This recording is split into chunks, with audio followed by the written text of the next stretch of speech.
Spine straight, close your eyes, take a deep breath in and exhale. Take a deep breath in and exhale. Take a deep breath in, hold it there. Om.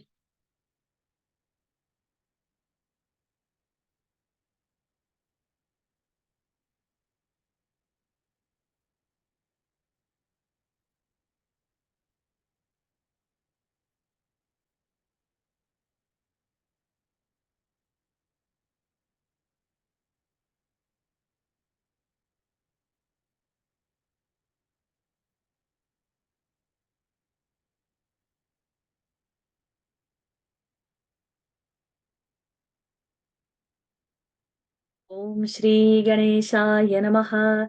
Om Shri Saraswatyai Namaha. Om Shri Gurubhyo Namaha. समस्तजनकल्याणे निरतं करुणामयं Namami चिन्मयं देवं सद्गुरुं ब्रह्मविद्वरम् यो अन्तः प्रविश्य मम वाचमिमां प्रसुप्तां सञ्जीवयत्यखिलशक्तिधरस्वधाम्ना अन्यांश्च हस्तचरणश्रवणत्वगादीन् प्राणान् नमो भगवते पुरुषाय तुभ्यम् प्राणान् नमो भगवते पुरुषाय तुभ्यम् ॐ नमो भगवते वासुदेवाय शुक्लाम्बरधरं विष्णुं शशिवर्णं चतुर्भुजं प्रसन्नवदनं ध्यायेत् सर्वविघ्नोपशान्तये ईश्वरः परमः कृष्णः सच्चिदानन्दविग्रहः अनादिरादिर्गोविन्दः सर्वकारणकारणं कृष्णं नारायणं वन्दे कृष्णं वन्दे व्रजप्रियं कृष्णं द्वैपायनं वन्दे कृष्णं वन्दे प्रथासुतं सच्चिदानन्दरूपाय विश्वोत्पत्त्यादिहेतवे तापत्रयविनाशाय श्रीकृष्णाय वयं नुमः रमापतिपदाम्भोज परिस्फुरति मानसं सेनापतिमहं वन्दे विश्वक्सेनं निरन्तरम् प्रह्लादनारदपराशर पुण्डरीक व्यासम्बरीशशुकशौनक भीष्मदाल्भ्यान् रुक्माङ्गदार्जुनवसिष्ठविभीषणादीन् पुण्यानि मान् परमभागवतान् स्मरामि ॐ नमो भगवते वासुदेवाय जन्माद्यस्य यतोऽन्वयादितरतः चार्थेष्वभिज्ञस्वराट् तेने ब्रह्महृदायादिकवये मुह्यन्ति यत्सूरयः तेने ब्रह्म तेजो वारिमृदां यथा विनिमयः यत्र त्रिसर्गो मृषा भाम्ना स्वेन सदा निरस्तकुहकं सत्यं परं धीमहि धर्मः प्रोज्झितकैतवोऽत्र परमः निर्मत्सराणां सतां वेद्यं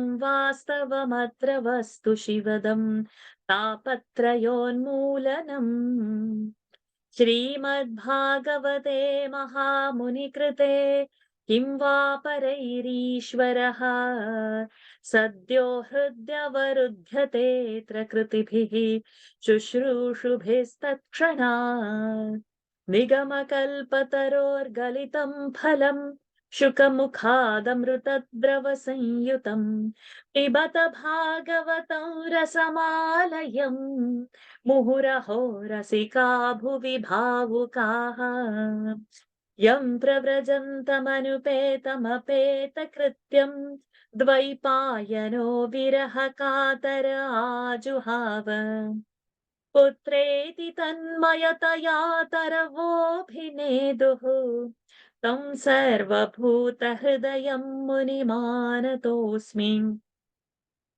यस्वानुभावमखिलश्रुतिसारमेकम् अध्यात्मदीपमतितितीर्षतान्तमोऽन्धम् संसारिणां करुणयाः पुराणगुह्यम् तं व्याससूनुमुपयामि गुरुं मुनीनाम् नारायणं नमस्कृत्य नरं चैव नरोत्तमं देवीं सरस्वतीं व्यासं ततो जयमुदीरयेत् कृष्णाय वासुदेवाय देवकीनन्दनाय च नन्दगोपकुमाराय गोविन्दाय नमो नमः नमः पङ्कजनाभाय नमः पङ्कजमालिने नमः पङ्कजनेत्राय नमस्ते पङ्कजाङ्घ्रये यस्य भगवताख्या सर्वेषां भक्तिदानृणां सैव करुणा सिन्धुः बोधितात्मा गुरुर्मम तस्मै श्रीवासुदेवाय भरणी सुररूपिणे गुरुवायुपुरेशाय तुभ्यं श्रीगुरवे नमः शङ्खचक्रगदापद्मधारिणे गुरुरूपिणे गुरुवायुपुरेशाय वासुदेवाय ते नमः संसारसागरे मग्नं दीनं मां करुणानिधे कर्मग्राहगृहीताङ्गं मामुद्धर भवार्णवात् श्रीमद्भागवताख्योऽयं प्रत्यक्षः कृष्ण एव हि स्वीकृतोऽसि मया नाथ मुक्त्यर्थं भवसागरे मनोरथो मदीयोऽयं सफलः सर्वथा त्वया निर्विघ्नेनैव कर्तव्यः दासोऽहं तव केशव शुकरूपप्रबोधज्ञ सर्वशास्त्रविशारद एतत्कथा प्रकाशेन मदज्ञानं विनाशय पीताम्बरं करविराजितचक्रशङ्खं कौमोदकी सरसिजं करुणासमुद्रम् राधासहायमतिसुन्दरमन्दहासं वातालयेश मनिषं हृदि भावयामि वातालयेश मनिषं हृदि भावयामि ॐ नमो भगवते वासुदेवाय अथ तृतीयोऽध्यायः सूत उवाच ततः परं यदव्यक्तम् अव्यूढगुणव्यूहितम् अदृष्टाश्रितवस्तुत्वात् सजीवो यत्पुनर्भवः. Pranams to the Lord. Pranams to all the Mahatmas in tonight's Bhagawat session. We are in chapter 3 of first Skanda. We have seen first 32 verses. Let's begin from the 33rd verse. We'll aim to complete the chapter. Next week onwards, we'll not have a class for some time. I'll be relocating back. So there is a lot of changes happening. So till I go back to resume, it might be in August, though I'll be here for July month. I'm not sure next week. So I'll let you know on Thursday. So the agenda is if we complete the chapter and keep, then it will be easier rather than leave it half. And then when we begin, we'll begin from chapter 4. What we'll do today is first we'll chant the verses and seeing how the time is, we'll come back to the meaning so that we don't leave anything half. And if any meanings are left over, I'll send it as an audio message in the WhatsApp. So we draw to some completion, at least not leave halfway through. Okay, so let's have the volunteers who want to chant.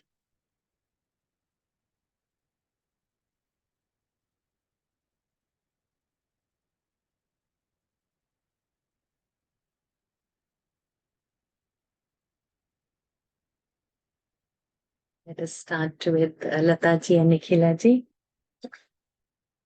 Yatre me sadasadrupe.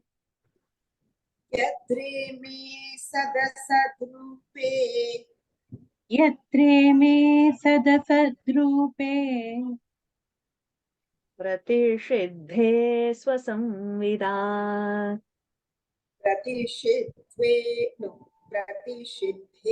swasamvida. प्रतिषिद्धे स्वसंविदा Vidya. I have something mark on it, so I'm not seeing that alphabet. Vidya, yeah, it should be. Yeah. Vidya, Yeah, because yeah. Vidya, yeah.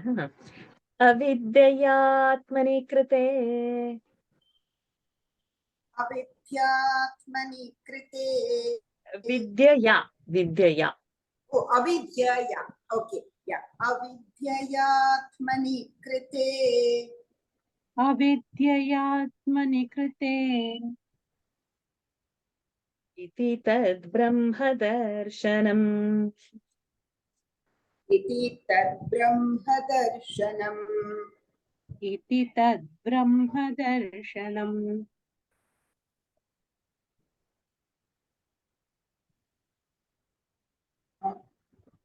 We'll go for the full line.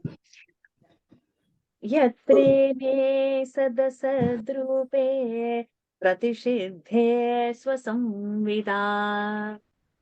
Yatre me sadasadrupe pratishidhe swasamvida. यत्रे may सदसद्रूपे प्रतिषिद्धे स्वसंविदा Avidyayatmani krite iti tad brahma darshanam. Avidyayatmani krite iti tad brahma darshanam. अविद्ययात्मनि कृते इति तत् ब्रह्मदर्शनम् Full verse. यत्रे मे सदसद्रूपे प्रतिषिद्धे स्वसंविदा अविद्ययात्मनि कृते इति तद्ब्रह्मदर्शनम् यत्रे मे सदसद्रूपे प्रतिषिद्धे स्वसंविदा अविद्ययात्मनि कृते इति तद्ब्रह्मदर्शनम् So itching to say the meaning and go ahead because it's feeling odd just to chant and go ahead. I'll say it. It's not comfortable just simply to because that habit has come. We'll see whatever Lord wishes. Let it happen. There. Yatra, yatra, wherever. Yatra, ime, yatra, ime. See, ime is all these. Now we'll see one by one. Sat, asat, sat, asat. Whatever is gross, whatever is material, whatever is true, whatever is untrue, all these things, rupe, in all the forms, pratishidhe. Pratishidhe means it has been negated or has been nullified. Then what happens? Swasamvidha. Then that own self is seen. It is a self-realization. Then avidyaya. So like malaya. Third case. That means by avidya. Third case is instrumental case. By ignorance. Avidya. By ignorance. Atmani. The seventh case. In the self.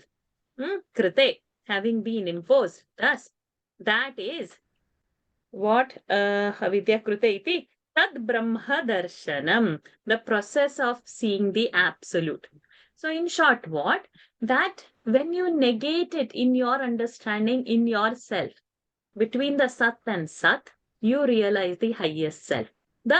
Or you realize, no, it is self-evident that you realize. So it is up till the ignorance is there, you will have the Dvandva bhavas.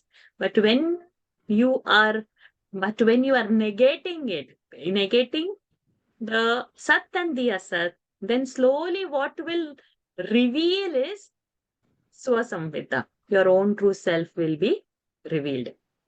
So it's coming from the highest truth aspect. We have seen how the world is formed, and we are seeing the Dvandva. Now it is going little subtle. How to grasp the subtle? Yatre me sadasadrupe pratishidhe swasamvida avidyayatmani krite iti tad brahma darshanam yadyesho parata devi. यद्येषो परस्ता Devi Rata. Did you say rasa? no यद्येषो परता is it parata no यद्येषो परता देवी यद्येषो परता देवी माया वै शारदी मतिः. माया वैशारदी मतिः माया वै शारदी मतिः सम्पन्न एवेति विदुः. सम्पन्न एवेति विदुः सम्पन्न ह्रस्व विदुः. ह्रस्व. सम्पन्न एवेति विदुः सम्पन्न एवेति विदुः महिम्नि स्वे महीयते. महिम्नि स्वे महीयते महिम्नि स्वे महीयते यद्येषोपरता देवी माया वै शारदी मतिः. यद्येषो परता देवी माया वैशारदी मतिः यद्येषो परता देवी माया वै शारदी मतिः सम्पन्न एवेति विदुः महिम्नि स्वे महीयते. महिम्नि स्वे महीयते. निस्वे should happen with tva.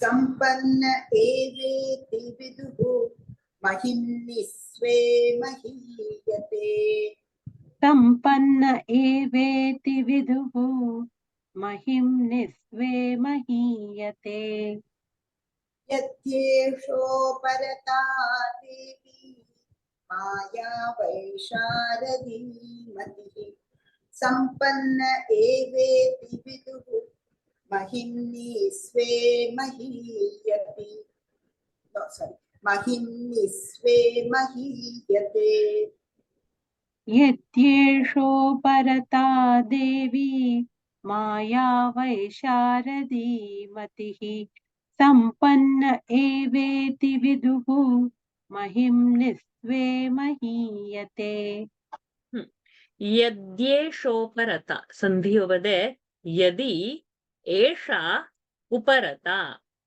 Yadi, if. Esha is who? They who? The energy. Uparata. This Maya energy, if it is withdrawn. Devi Maya, this illusory energy. Vaisharadi, those who are full of knowledge. Matihi, the enlightened souls, they realize that Sampannaha. Where is that word? First line, first word in the second line. Sampannaha evate viduhu. They say that they realize them. If the Maya withdraws, the realized soul, they know that Mahimni Swe, in your own glory. Mahiyate, they are situated in their own glory. If the Maya withdraws, then the realized souls, they understand the Brahman is revealed to them. So there is no dualism for them. So in their own self, in their own glory, they are established. There is nothing separate. The Lord and them are not separate. So Sve Mahimni Mahiyate, in their own glories they have established. There is nothing else, only they. So quite a subtle truth is getting revealed in today's class.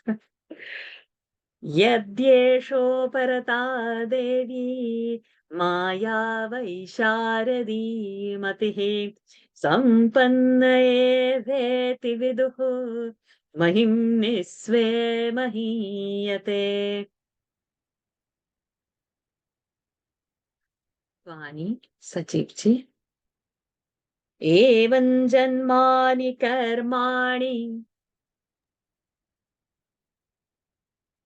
एवं जन्मानि कर्माणि एवं जन्मानि कर्माणि Janmani, not ani. एवं जन्मानि कर्माणि ह्य ह्यकर्तुरजनस्य च. ह्यकर्तुर्रजनस्य च ह्यकर्तुरजनस्य च वर्णयन्ति स्म कवयः वर्णयन्ति स्म कवयः वर्णयन्ति स्म कवयः वेदगुह्यानि हृत्पतेः.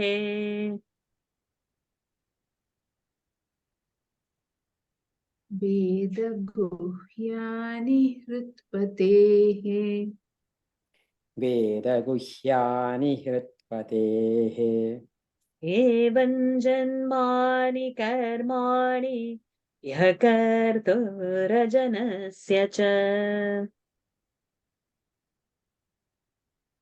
एवं जन्मानि कर्माणि ह्यकर्तुरजनस्य च एवं जन्मानि कर्माणि ह्यकर्तुरजनस्य च वर्णयन्ति स्म कवयः वेदगुह्यानि हृत्पतेः. वर्णयन्ति स्म कवयः वेदगुह्यानि हृत्पतेः वर्णयन्ति स्म कवयः वेदगुह्यानि हृत्पतेः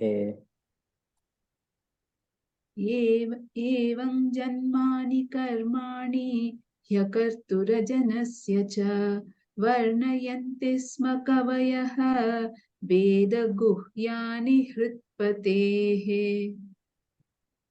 एवं जन्मानि कर्माणि ह्यकर्तुरजनस्य च वर्णयन्ति स्म कवयः वेदगुह्यन्ति हृत्पतेः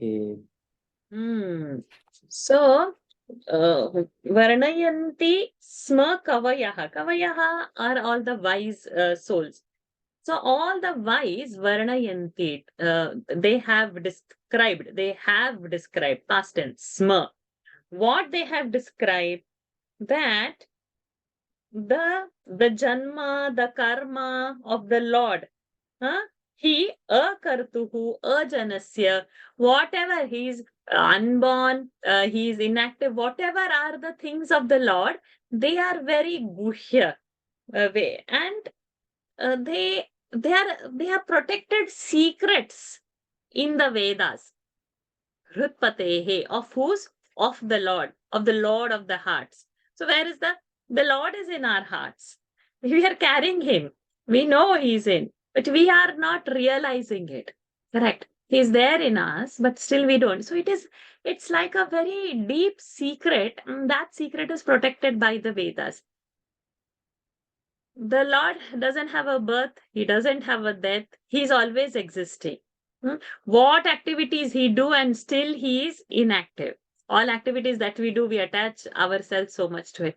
So everything of the Lord is a protected secret. And the word they said, Rutpatehe, the Lord of the hearts, that is the word described to say the highest truth. That this is a protected secret, and this is how the wise describe. So once the wise have realized, self-realized, they don't say that I am realized and all. They say the Lord, to know Lord is a very secretive. The birth and the activities and the inactivities of the Lord are very secretive. So beautiful this is said.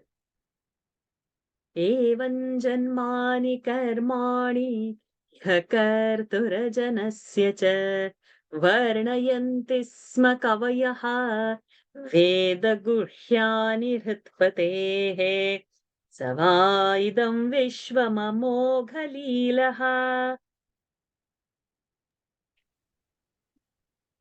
स वा इदं विश्वममोघलीलः स वा इदं विश्वममोघलीलः सृजत्यवत्यत्ति न सज्जतेऽस्मिन् सृजत्यवत्यत्ति न सज्जतेऽस्मिन् सृजत्यवत्यति न सज्जतेऽस्मिन्. There is a double t, huh? Srujatyavatyatti yatti. सृजत्यवत्यति न सज्जतेऽस्मिन्. Even Vani, you can say. सृजत्यवत्यत्ति न सज्जतेऽस्मिन्. Correct. Bhuteshu chantarhita atmatantraha.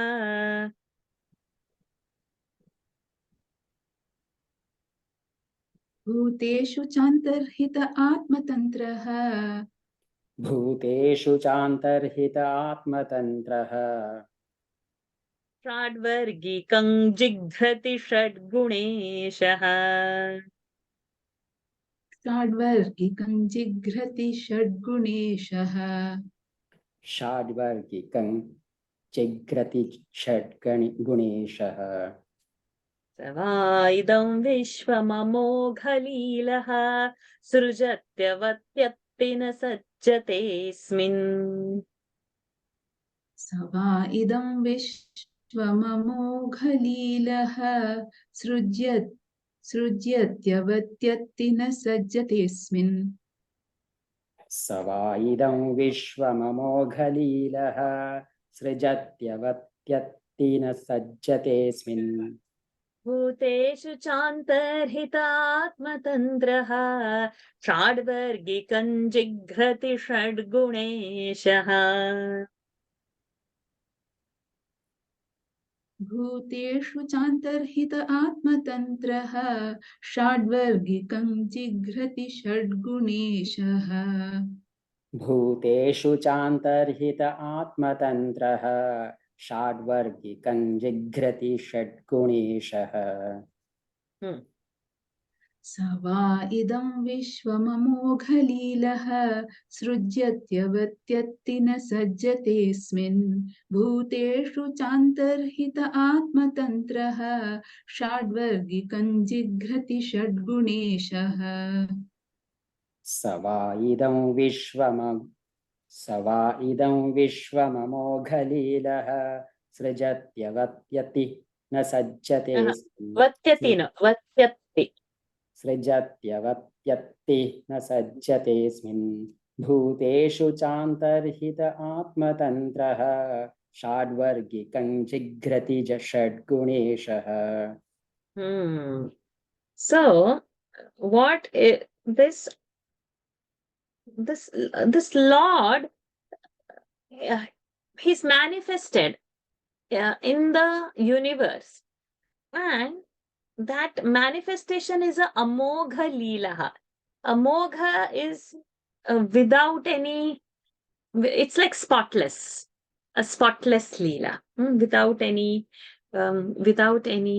sin into it. It's a spotless leela of the Lord.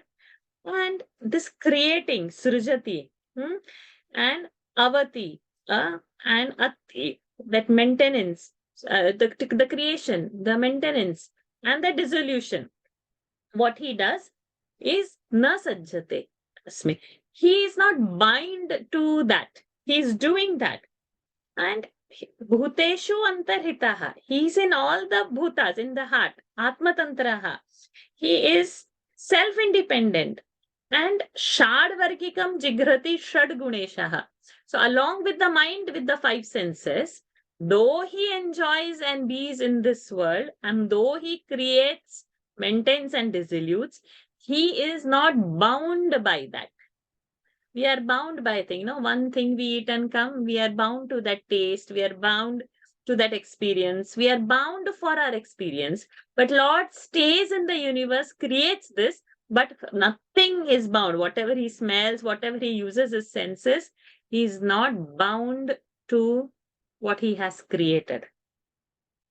Sava idam vishvamamoghalīlaha srujatyavatyatina sajjatesmin bhuteshu chantarhita atmatantraha shadvargikam jighrati shadguneshah.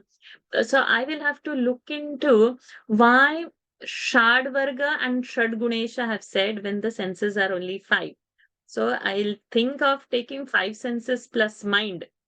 In that sense, he's taking Shadvarga and Shadgunesha. But if there is anything deeper thought, if something comes in my mind, I'll put it in the WhatsApp group. And beautiful that line is. Okay. Next, Shardaji, Venkatesh Bhattji. न चास्य कश्चिन्निपुणेन धातुः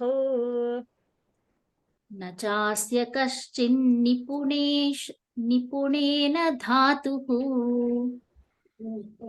न चास्य कश्चिन् निपुणेन धातुः महाप्राण धातुः अवैति जन्तुः कुमनीषौतिः अवैति जन्तुः कुमनीष ऊतिः अवैति जन्तुः कुमुनीष जन्तुः कुमनीष अवैति जन्तुः कुमनीष ऊतिः नामानि रूपाणि मनोवचोभिः नामानि रूपाणि मनोवचोभिः नामानि रूपाणि मनोवचोभिः सन्तन्वतो नट्टचर्यामिवाज्ञः सन्तन्वतो नटचर्यामिवाज्ञः That your nya pronunciation is has to be changed. Natacharyami vadnyaha. सन्तन्वतो नटचर्यामिवाज्ञः सन्तन्वतो नटचर्यामिवाज्ञः न चास्य कश्चिन्निपुणेन धातुः अवैति जन्तुः कुमनीषौतिः न चास्य कश्चिन्निपुणेन धातुः अवैति जन्तुः कुमनीष ऊतिः न चास्य कश्चिन्निपुणेन धातुः अवैति जन्तुः कुमनीष ऊतिः नामानि रूपाणि मनोवचोभिः सन्तन्वतो नटचर्यामिवाज्ञः नामानि रूपाणि मनोवचोभिः सन्तन्वतो नटचर्यामिवाज्ञः नामानि रूपाणि मनोवचोभिः सन्तन्वतो नटचर्यामिवाज्ञः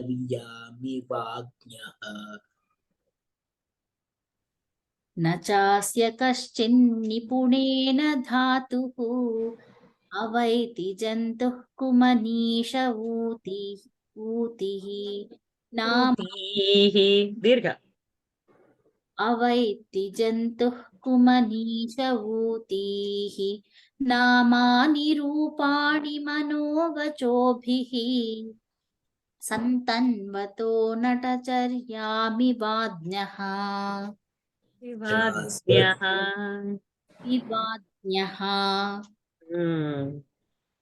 न चास्य कश्चिन्निपुणेन धातुः अवैति जन्तुः कुमनीष ऊतिः नामानि रूपाणि मनोवचोभिः सन्तन्वतो नटचर्यामिवाज्ञः.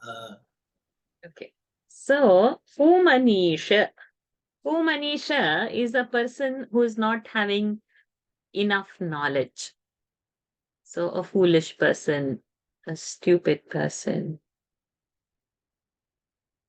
We don't have enough knowledge. So, we can also include ourselves into it. Whatever Lord's activities are,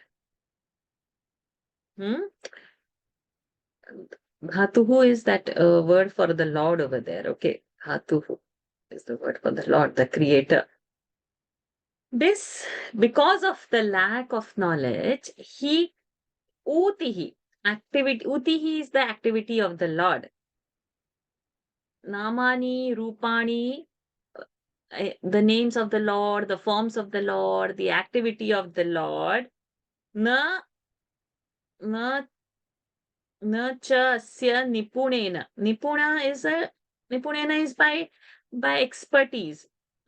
This person, avaiti, na avaiti, he cannot know the Lord. So in short, this natacharyam ivadnyaha, the dramatic actions of the Lord, whatever the Lord is doing, Lord's form, Lord's actions, Lord's name, a ignorant person just cannot understand, nor can it be expressed by any speech or anything. So in the gist of the verse is, Lord cannot be just understood like an object. I have a pen, this is a hand, this is a bangle. You have something else to see. So Lord cannot be objectified and Lord cannot be understood. Okay, this is Lord. You cannot objectify because it's in you. The subject cannot be the object. So you cannot describe. He is indescribable. So the namani, rupani, activities, utihi, this you cannot speak also. It cannot be reached through the mind also. And you cannot understand also. So he is that Guhya. न चास्य कश्चिन्निपुणेन धातुः अवैति जन्तुः कुमनीषौतीः नामानि रूपाणि मनोवचोभिः संतन्वतो नटचर्यामिवाज्ञः स वेदधातुः पदवीं परस्य सवेदधातुः पदवीं परस्य सवेदधातुः पदवीं परस्य दुरन्तवीर्यस्य रथाङ्गपाणेः दुरन्तवीर्यस्य रथाङ्गपाणेः दुरन्तवीर्यस्य रथाङ्गपाणेः यो मायया सन्ततयानुवृत्त्या यो मायया सन्ततयानुवृत्त्या यो मायया सन्ततयानुवृत्त्या भजेत तत्पादसरोजगन्धम् भजेत तत्पादसरोजगन्धम्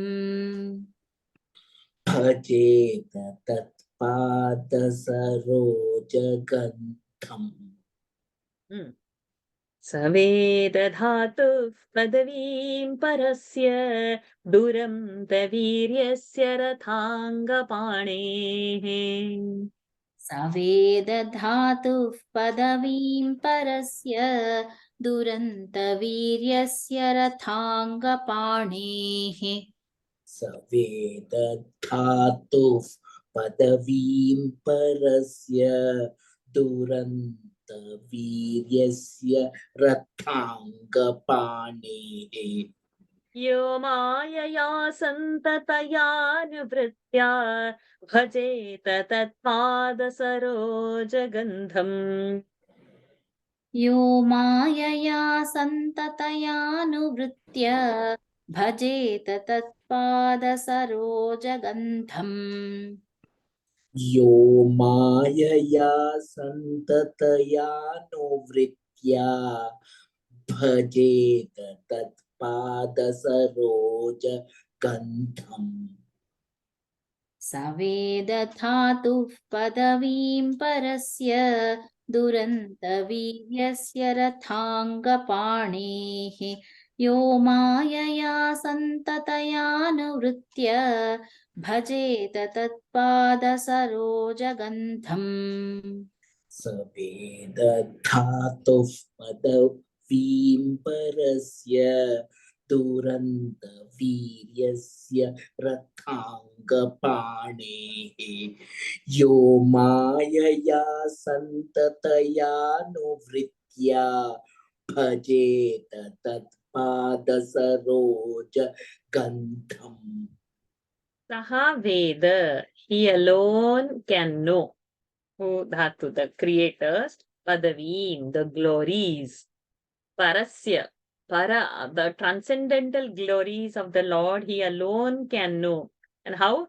Duranta Viryasya Rathangapane, that infinite power that Lord has, Rathangapane, Lord Krishna, the Lord's infinite glories, he alone can know, transcendental glories, he alone can know. Yaha amayaya, who, where did that word go? Bhajeta tatpada saroja gandham. Santataya anuvrittya, constantly, favorably. Santataya, by constant, without any gap. Santataya, by constant perseverance, one who serves the Lord and worships his lotus feet and is at the Lord's feet can alone know something about the Lord. This is what it says. And in the translation in the book, they say, who inhales the fragrance of his lotus feet. Like this also one translation is that. That means who has bowed down and surrendered to the Lord completely. Saveda can, there is a possibility that he can know the Lord. Otherwise, Lord is Guhya only. सवेदधातुः पदवीं परस्य दुरन्तवीर्यस्य रथाङ्गपाणेः यो मायया सन्ततयानुवृत्त्या भजेत तत्पादसरोजगन्धम्. राधा कृष्णन जी, शोभा जी. अथेह धन्या भगवन्त इत्थम्. अदेह धन्या भगवन्त इत्थम् अथेह धन्या भगवन्त इत्थम् यद्वासुदेवेऽखिललोकनाथे यद्वासुदेवेऽखिललोकनाथे यद्वासुदेवेऽखिललोकनाथे कुर्वन्ति सर्वात्मकमात्मभावम् कुर्वन्ति सर्वात्मगमात्मभावम् कुर्वन्ति सर्वात्मकमात्मभावम् न यत्र भूयः परिवर्त उग्रः न यत्र भूयः परिवर्त उग्रः न यत्र भूयः परिवर्त उग्रः अथेह धन्या भगवन्त इत्थम् यद्वासुदेवेऽखिललोकनाथे अथेह धन्या भगवन्त इत्थम् यद्वासुदेवेऽखिललोकनाथे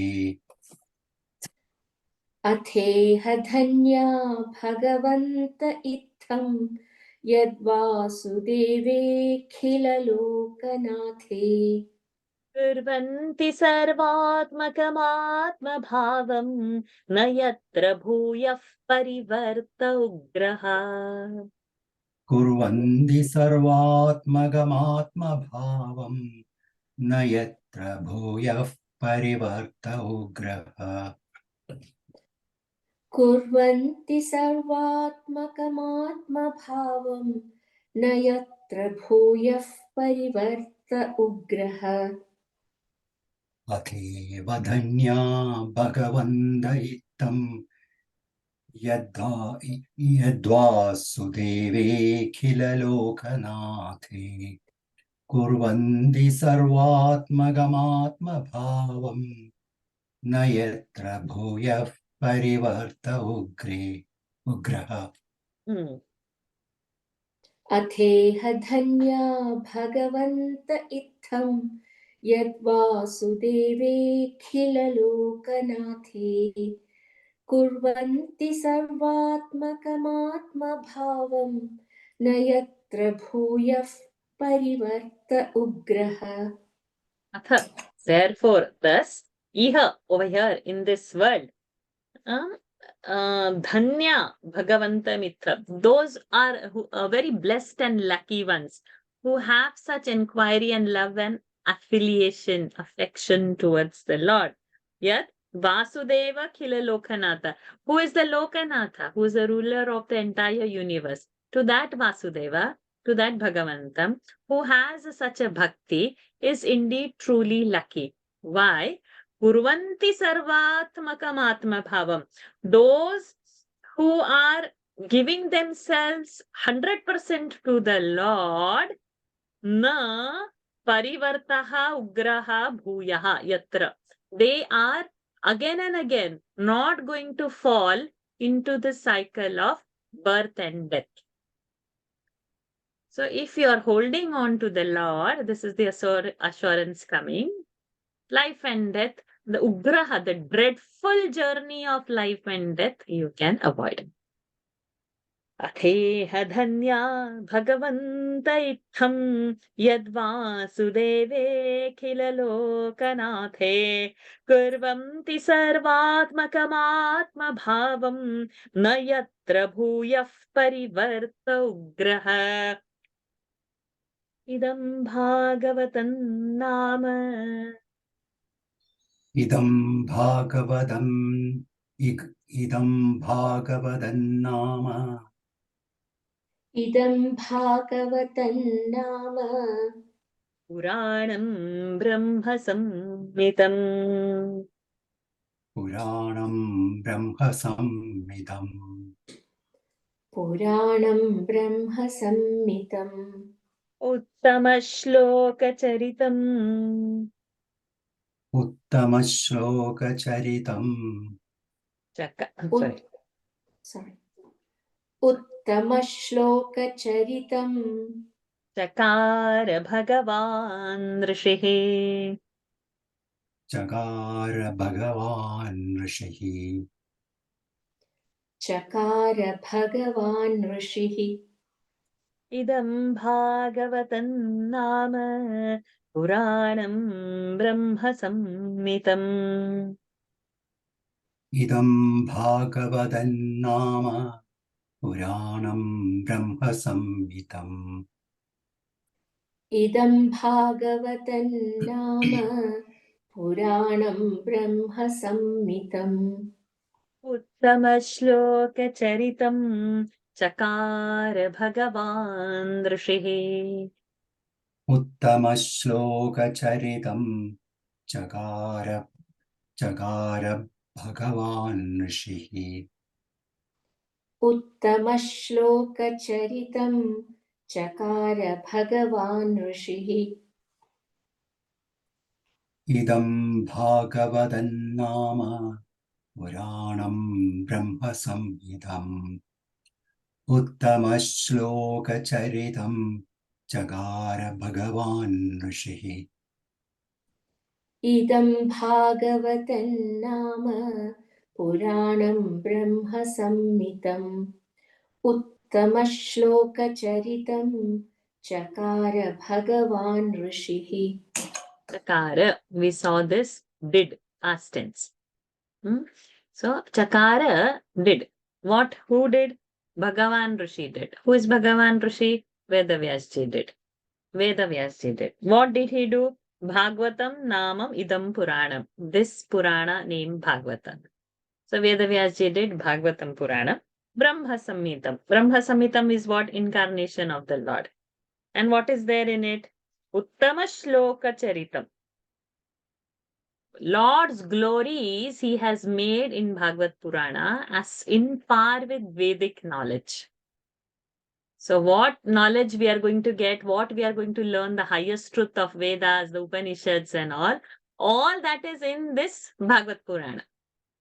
And Maharshi Vedvyasji has done it in form of Lord's glories and Lord's stories.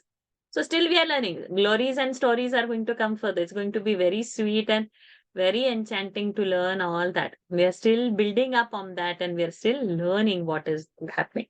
That's all. Idam Bhagavatam Nama Puranam Brahma Samhitam Uttama Shloka Charitam Chakara Bhagavan Drushihi. Continue. Nishreyasaya Lokasya.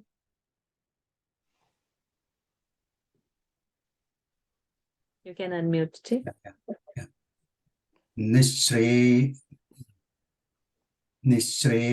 निःश्रेयसाय लोकस्य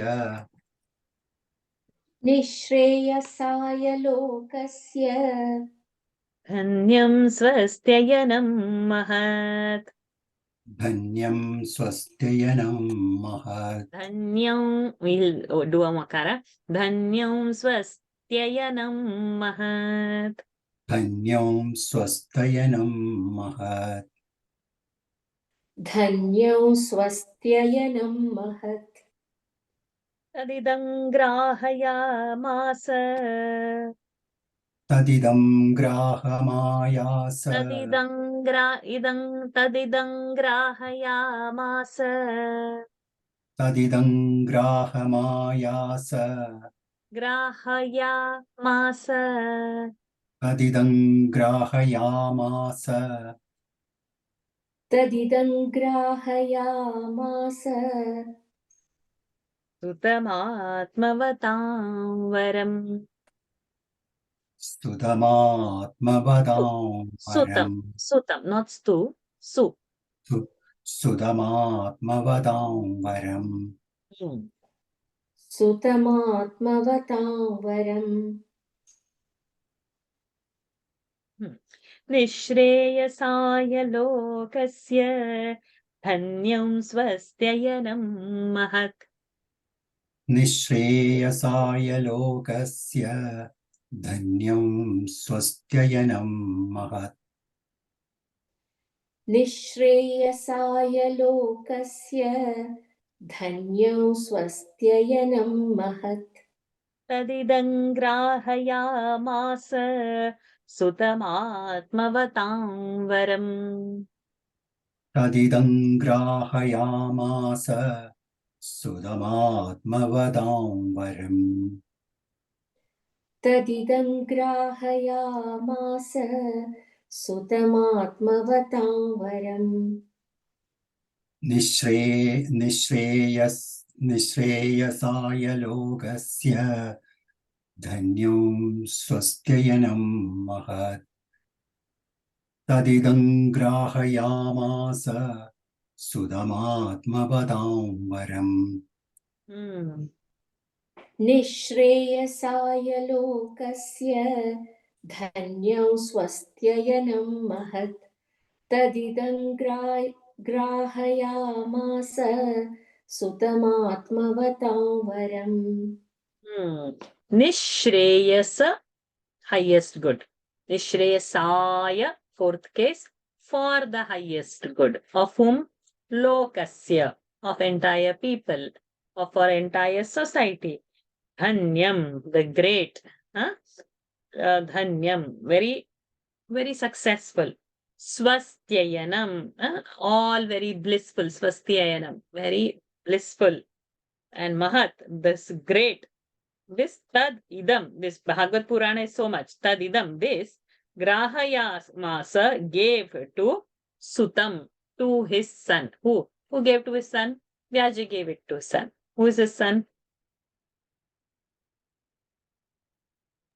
Ah, Shubhaji. correct. So, Sutta. Atmavatam Varam. Atmavatam, who is self-realized, who knows his self, Varam, who is the highest and greatest in the self-realized. To such a son, he gave this blissful text for the benefit of the mankind.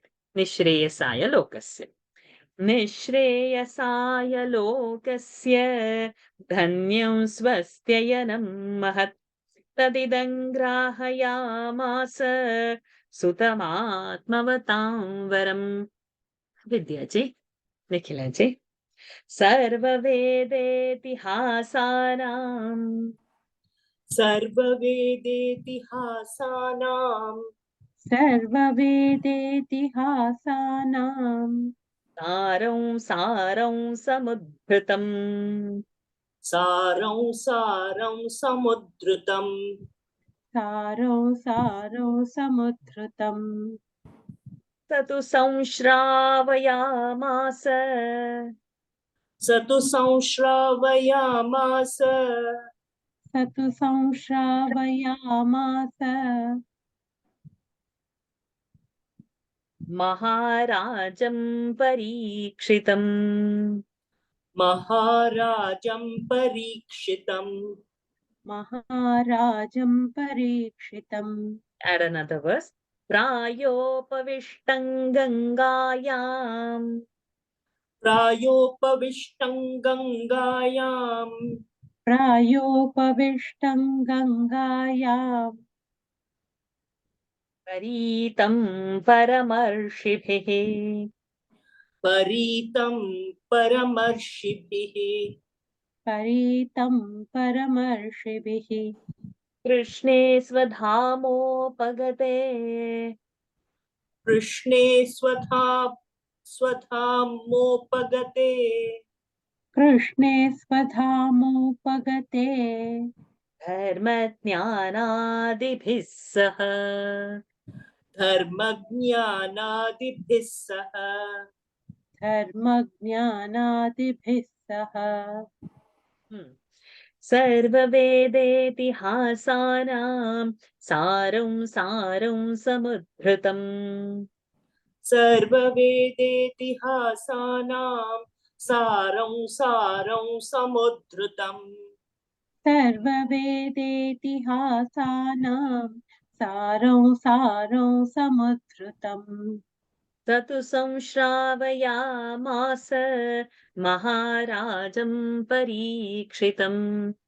स तु संश्रावयामास महाराजं परीक्षितम्. ततु संश्रवाय श्राव ततु संश्रवायामास संश्राव सतु संश्रवा Shrava is happening. Shrava you will do. सतु संश्रवायामास Samshravayamasa. सतु संश्रावयामास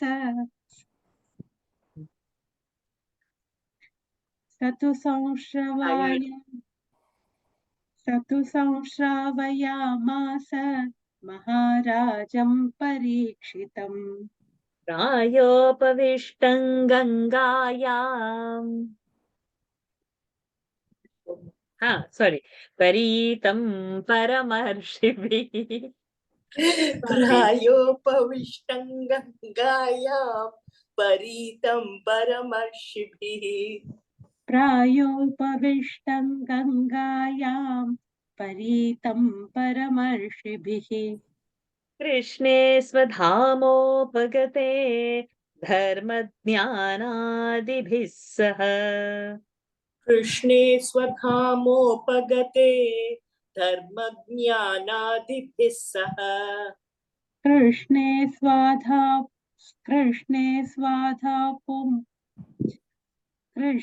स्वाधामोपगते स्वधामोपगते. Not swa. Swadham. कृष्णे स्वधामोपगते धर्मज्ञानादिभिः सः सर्व सर्ववेदेतिहासानां सारं समुद्धृतं स तु संश्रावयामास महाराजं परीक्षितं प्रायोपविष्टं गङ्गायां परीतं परमर्षिभिः कृष्णे स्वधामोपगते धर्मज्ञानादिभिः सह Sarva Veda Itihasanam Saram Samudhritam. All the Vedas Sara, all the Itihasara means whatever the knowledge is existing of that essence, by essence it is collected, Samudhritam, having taken, and that means that is this Bhagavatam, and this by Suta, who's that Shukaji. He has done Samshravayama's to Maharaj Parikshit. He has given that to Parikshit ji, who was Praya Upavishtam Gangayam, who was sitting down with a vow to fast on the banks of Ganga. Paritam Paramarshibihi, surrounded, Paritam, surrounded around him with Paramarushis, surrounded by Paramarshis. Then that's last line will be connected to the next verse, which we will come there, but I will say again over here. Krishna, when Krishna's dhamopagataha, when Krishna has gone to his own abode, dharma jnanadibhisaha.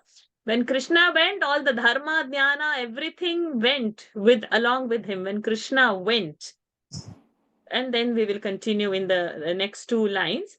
What had happened means that Kali Yuga has happened, all the Nashta things have happened. So Bhagavata, Krishna came in the form of Bhagavat Mahapurana. So what we are holding now is not a textbook. What we are holding now is Bhagwanji. Bhagwanji himself is in the form of Bhagavata. That's why, I said, okay, we'll quickly finish it off and then we see the meaning later. It is not giving that completion, that fulfillment is only not coming. Bhagwan will, you have to enjoy Bhagwan's presence and not rush through it. It is not happening like that.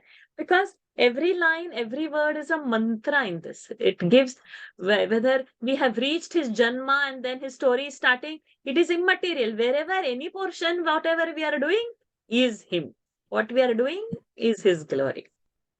Sarva Vedetihasanam Saram Samudhritam Saram Samudhritam Satu Samshravayamasa, to make here Maharajam Parikshitam Prayopavishtam Gangayam Paritam Paramarshibhihi Krishne Swadhamopagate धर्मज्ञानादिभिः सह. वाणी जी, शारदा जी. कलौ नष्टदृशामेषः कलौ नष्टदृशामेषः कलौ नष्टदृशामेषः पुराणार्कोऽधुनोदितः पुराणार्कोऽधुनोदितः पुराणार्कोऽधुनोदितः तत्र कीर्तयतो विप्रा तत्र कीर्तयतो विप्रा we should do, sorry. तत्र कीर्तयतो विप्राः तत्र कीर्तयतो विप्राः तत्र कीर्तयतो विप्राः विप्रर्षेर्भूरि तेजसः विप्रर्षेर्भूरि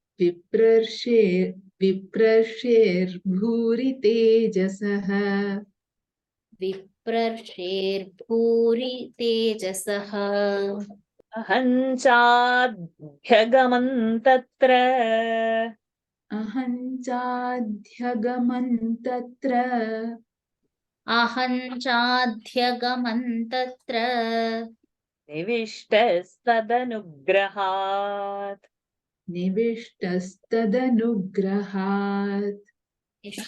निविष्टस्तदनुग्रहात् सोऽहं वश्रावयिष्यामि सोऽहं वश्रावयिष्यामि सोऽहं वश्रावयिष्यामि यथाधीतं यथा मति यथाधीतं यथा मति यथाधीतं यथा मतिः There is no visarga. यथाधीतं यथा मति कलौ नष्टदृशामेषः पुराणार्कोऽधुनोदितः कलौ नष्टदृशामेषः पुराणार्को धुनोदितः कलौ नष्टदृशामेषः पुराणार्कोऽधुनोदितः तत्र कीर्तयतो विप्राः विप्रर्षेर्भूरि तेजसः तत्र कीर्तयतो विप्राः विप्रर्षेर्भूरि तेजसः तत्र कीर्तयतो विप्राः विप्रर्षेर्भूरि तेजसः अहं चाध्यगमन् तत्र निविष्टस्तदनुग्रहात् अहं चाध्यतमं तत्र निविष्टस्तदनुग्रहात् अहं चाध्यगमन् तत्र निविष्टस्तदनुग्रहात् सोऽहं वश्रावयिष्यामि यथाधीतं यथा मति सोऽहं वश्रावयिष्यामि यथाधीतं यथा मति सोऽहं वश्रावयिष्यामि यथाधीतं यथा मति कलौ नष्टदृशामेषः पुराणार्को धुनोदितः तत्र कीर्तयतो विप्राः विप्रर्षेर्भूरि तेजसः अहं चाध्यगमम् अहं चाध्य अहं चाध्य अहं चाध्यगमन् तत्र निविष्टस्तदनुग्रहात् सोऽहं वश्रावयिष्यामि यथाधीतं यथा मति कलौ नष्टदृशामेषः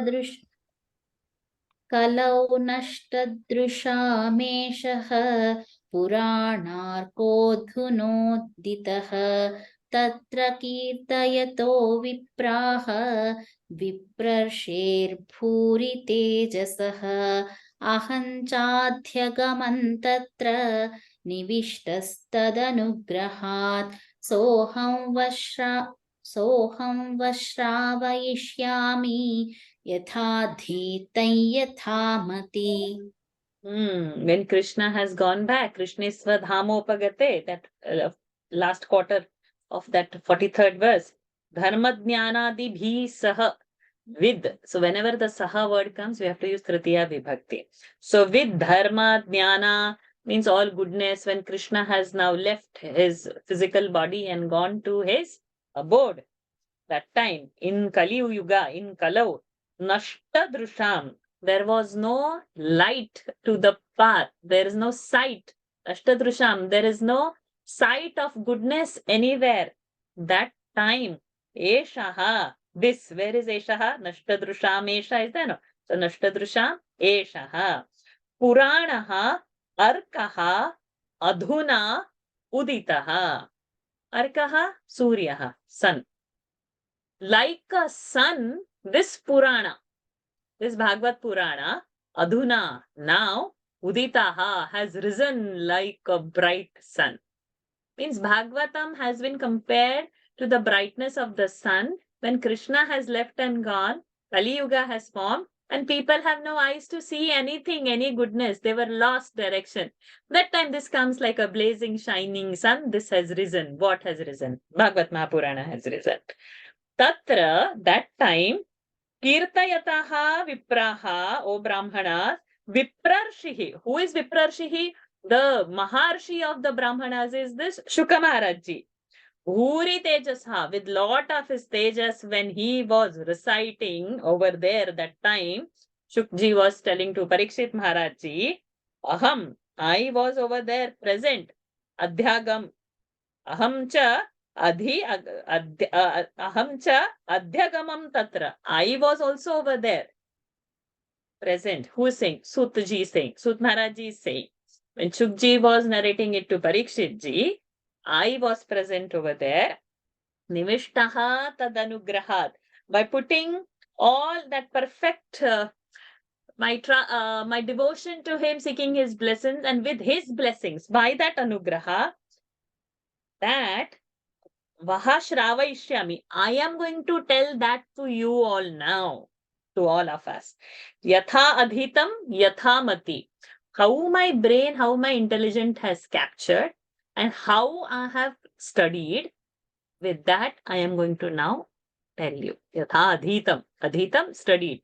Yatha mati, with the brains that I have, with the yatha shakti, you know how I will be narrating. Shravayishyami, future tense. I'll be narrating that to you, all of you. Kalau nashtadrushameshaha puranarkodhunoditaha tatra kirtayato vipraha viprarsher bhuri tejasaha ahanchadhyagaman tatra nivishtastanugrahat soham vashravayishyami yathadhitan yathamati. Om Tat Sat. Om Tat Sat. Om Tat Sat.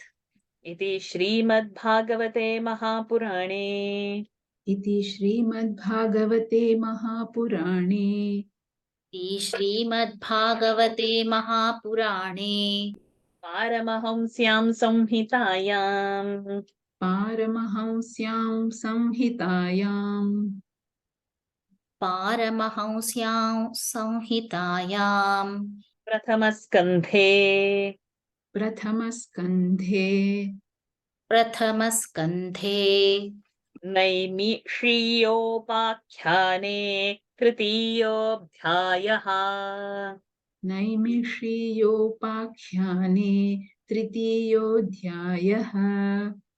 Naimishiyopakhyaane Tritiyodhyayaha. Iti Shrimad Bhagavate Mahapurane Paramahamsyam Samhitayam Prathamaskandhe Naimishiyopakhyaane Tritiyodhyayaha. Om Tat Sat. Iti Shrimad Bhagavate Mahapurane Paramahamsyam Samhitayam Prathamaskandhe Naimishiyopakhyaane Tritiyodhyayaha. Om Tat Sat. Iti Shrimad Bhagavate Mahapurane Paramahamsyam Samhitayam Prathamaskandhe Naimishiyopakhyaane Tritiyodhyayaha. Haraye Namaha. Haraye Namaha. Haraye Namaha. Sada Sarvatra Govinda Nama Sankirtanam. Govinda Govinda Narayana Akhila Guru Bhagavan Namaste. Ayom everyone, with his kripa that we could complete the chapter by the way it has to be done, by the meaning, no shortcuts applied, nothing. So really need that grace, then it happens. Next week, I'm not sure. I'll confirm that on Thursday, as most of you know that I'll be relocating. So this July month is little tougher things because many things have to manage. So I'm not sure how much time I will be able to give for all the classes. I've committed for Durga Saptashati class in order to complete the scripture that we have read. It's a possibility we see, no? So that it is not taking a long gap. And this October, when Navratri comes, middle of October it is, we are ready to chant. Hopefully I'm at home doing the Gulu, we can all do it together. Bhagavad is going to take few years. We are in the first Skandha, third chapter. It's going to take, so I'm not rushing through this. Narayaniam will take a lesser number of years, but we will see, I think tomorrow, fifth, not tomorrow, on the fifth, and then we'll see following Mondays how we can make it. By His grace, everything all should happen, the classes as usual. Let's see how the timing matches.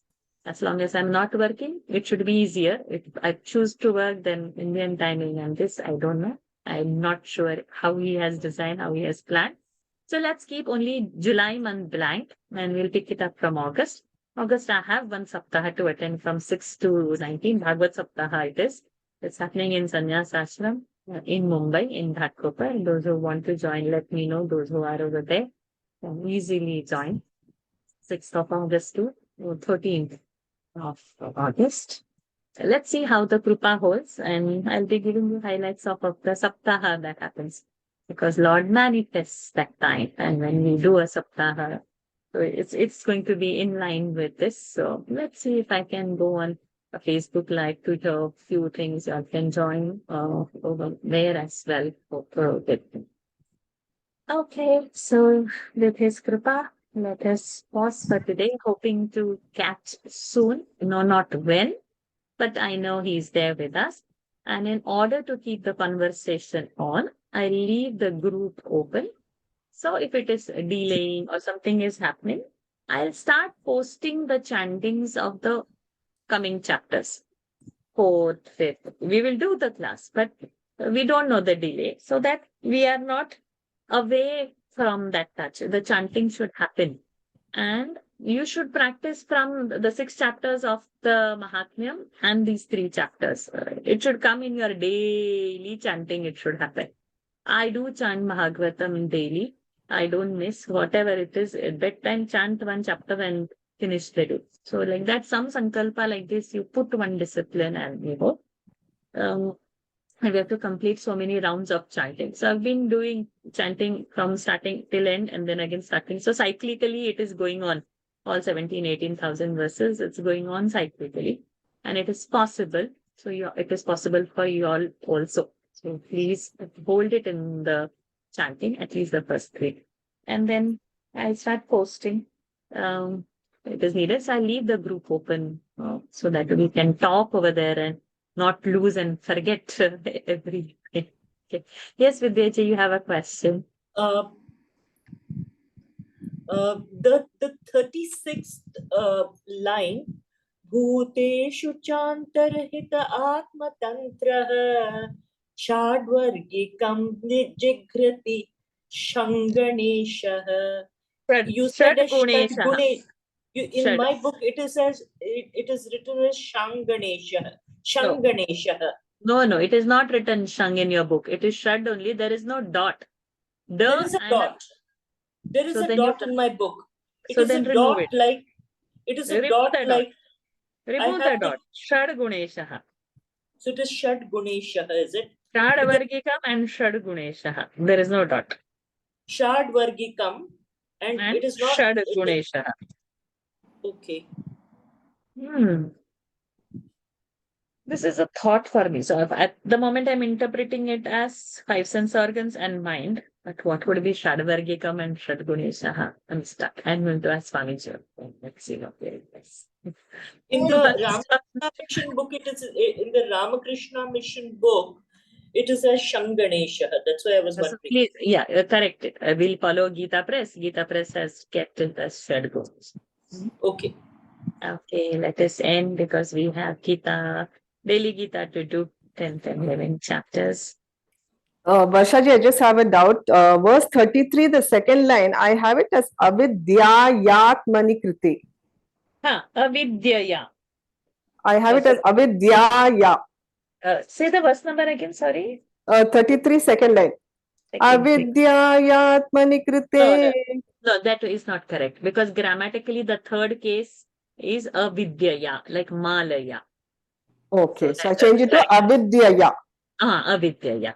Okay, thank you. By avidya. Malaya, like that. Varshaya, by Varsha. Lataya, by Lata. Nikhilaya, by Nikhila. Pushpaya, by Pushpa. Sharadaya, by Sharada. Vanya, because that is a difference, so I didn't link it to because it is Ikara. Shobhaya, Vidyaya, that Avidyaya. Yeah. Okay, let us end. Anybody has any doubts? I didn't ask only, not today. What is the whole thing? Anybody? Spine straight, close your eyes. Om Purnamadah Purnamidam Purnat Purnamudachyate Purnasya Purnamadaya Purnamevavashishyate Om Shanti Shanti Shanti Hari Om Shri Gurubhyo Namaha Hari Om Shri Krishnarpanamastu. Hari Om, everyone. Thank you for joining. धन्यवादः. Thank you. Thank Thank you. you, Varshaji. Thank you, Thank you so Varshaji. much. Thank you. Thank you. you. Thank you. Thank you, Varshaji. Thank you. Thank you. Hari Om. Hari Om, little one. Tell me your name again. Your name? Daksh. Daksh. Okay. Did you do the chanting? No. Do you know to chant any one shlok? Which shlok you know? Which one you know? Brahma Guru Vishnu. Om Namo Ganapati. Om Mahaganesh. Which one you know? Okay, you don't chant what she's telling. You chant what you like to chant. What you like to chant and show. Something you have to chant and show. No, coming to class and not chanting anything is not nice. Something you will have to chant. Canto. You chant, no. Must chant. One line you chant. Say Om. Okay, you chant after me. I'll tell you something. Look at me. Daksh. Over here. Look over here, Daksh. Join your hands like this. Quickly. Om. Repeat after me. Don't feel shy. Okay, but quickly. Om. Om. Say Om. Quickly. Finish it off faster. Om. Lord is seeing. Krishna is watching you. Quickly. Om. Shri. Antidote. He's watching you. Complete it. He has now put his ears and he's listening what doctors say. Shri. Shri. Shri. Ganeshaya. Ganeshaya. Ganeshaya. Antidote. No, auntie did already. Auntie did for 1 hour. Now Krishna is waiting to listen this. Say only once quickly. Ganeshaya. One more word.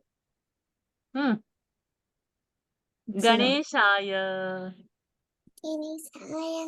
Namaha. Namaha. Namaha. Complete it.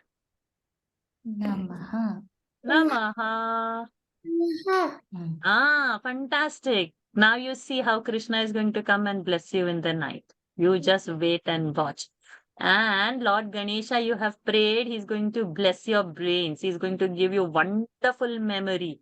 And your studies and your school and all, you'll always be first rank now.